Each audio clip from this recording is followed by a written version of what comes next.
মজার এই তাল আজকে বাজার থেকে নিয়ে এসেছে আর এই তাল দিয়ে তৈরি করব রুটি। চলে আসলাম। আসসালামু আলাইকুম ভিউয়ার্স, আশা করছি যে যেখান থেকে দেখছেন সকলে মঙ্গলমতো আছেন। তো এই তো এখন কিন্তু বিকেলবেলা তালটা নিয়ে এসেছে সকালের দিকে। এখন দেখছি প্রথম তাল আর একবারে গাছে পাকা, গন্ধে আমোদ। ভেবেছিলাম রেখে দিব, কিন্তু রাখার জো নেই, খুব সুন্দর টাটকা। তো আমার হাজব্যান্ড বলল যে টাটকা তাল দিয়েই যেটা খাবে সেটা তৈরি করে ফেলো। তো আমার ঘরে সবার পছন্দ হলো তালের রুটি। তো আর দেরি কিসের, বিকেলবেলা একটু রেস্ট নিয়ে চলে আসলাম রান্নাঘরে। এখন এই তালটা ছিলে নিব। আর এই তালের গন্ধেই নাকি আমার বাসার মেহমানগুলো সব একবারে চিল্লাচিল্লি নিয়ে ব্যস্ত হয়ে আছে। তো তালগুলো কিন্তু ভালো করে পানি দিয়ে মথে নিয়ে ঝুড়িতে, প্লাস্টিকের ঝুড়িতে এই যে ছেঁকে নিয়েছি। রস যা বের হয়েছে তাই এটাতে কিন্তু আর আলাদা করে কোনো পানি দেয়া হয় নাই। একবারে থকথকে একটা ঘন গাঢ় একটা তালের ক্লাদ বের হয়েছে, সেটা দিয়েই আমি আটা ছেনে নেব। এখানে আছে সুজির আটা। তো রুটিতে একটু লবণ দিয়ে নিলাম। মানে আটা আমরা যেভাবে খামির তৈরি করি আটার রুটির জন্য, সেম ওই প্রসেসেই করব। তো এ তো আটার মধ্যে লবণ দিয়ে ভালো করে একটু মেখে নিচ্ছি। এর ভিতরে দিয়ে দিব চিনি। আপনারা যদি গুড় দিয়ে খেতে চান সেটাও গুঁড়ো অ্যাড করে নিতে পারেন। গুড়টা একটু পানি দিয়ে গলে তারপরে আটার সাথে সুন্দর করে মেখে নিতে পারেন। তা আমি এখানে চিনি দিয়ে যেহেতু করব, তো চিনিটাই আটার সাথে একবারে দিয়ে দিচ্ছি। পরিমাণ মতো দিবেন। আমার এখানে 4 কাপ আটা আছে, সেখানে আমি 2 কাপ পরিমাণের চিনি দিয়ে দিলাম। আর তালটা আমি জিভের আগায় দিয়ে দেখি যথেষ্ট মিষ্টি। কেমন গরম পড়েছে এবার নিজেরাই চিন্তা করেন যে এত তাড়াতাড়ি তাল একবারে গাছের থেকে তাল পাকা তাল পড়েছে। তো দোকানওয়ালা তাল নিয়ে এসেছিল 3টা, তার মধ্যে এটা ছিল সবচেয়ে বড়।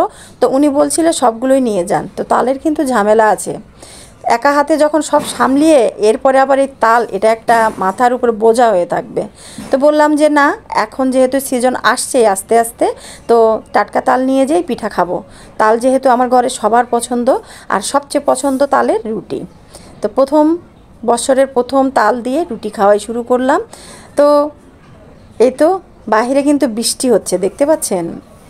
এই মুহূর্তেই বৃষ্টি আসলো, আর এমন মুষলধারে বৃষ্টি হচ্ছে। যাক, ভালোই হয়েছে। এইদিকে তাল পাকার গরমে তো আমরা একবারে অতিষ্ঠ প্রায়। এরপরে এরকম ঠান্ডা ঠান্ডা একটু বৃষ্টি ভালোই লাগতেছে।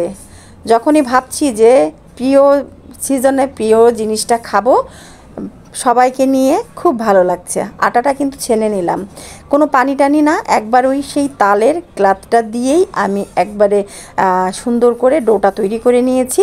5 মিনিট ঢাকা দিয়ে রেখে বৃষ্টিটা একটু এনজয় করে আসলাম। এই বারান্দায় ওই বারান্দায়, ওই যে এদিক ওদিক দিয়ে সব দিক দিয়েই আমার বৃষ্টির স্বাদ আসে। সেগুলো একটু থাইটায় এগিয়ে দিতে হয়, সেগুলো দিয়ে চলে আসলাম। এরপরে যেভাবে আমরা রুটি বানাই, ছোট ছোট করে লেচি কেটে, এই যে তো আজকে কিন্তু আর ছোট ছোট লেচি করি নাই, বড় বড় করে, দেখতেই পাচ্ছেন আমার রুটি বানানোর ফ্রাই প্যানটা কিন্তু অনেক বড়।